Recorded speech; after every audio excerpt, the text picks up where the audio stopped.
কৃষ্ণকলি আমি তারেই বলি, কালো তারে বলে গায়ের লো। এর থেকে বেশি গান আমার আসবে না, তার থেকে বরং আঁকাতেই মন দেওয়া যাক।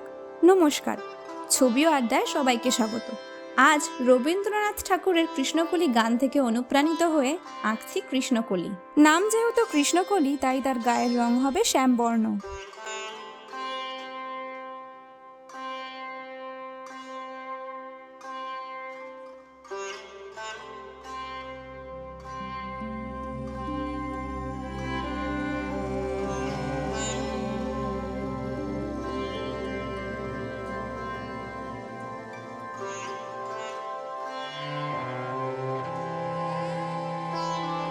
এবং তার গায়ের গয়নাও রাখলাম একদম সহজ ও সরল। কানে ছোট মাকড়ি, গলায় মাদুলি, হাতে তাবিজ। কৃষ্ণকলি সাধারণ এক গ্রাম্য মেয়ে, তাই তাকে এমন রূপেই বেশি করে মানায়। আমাদের আশেপাশেও এমন অনেক কৃষ্ণকলি আছে, শুধু তাদের দেখার চোখ চাই।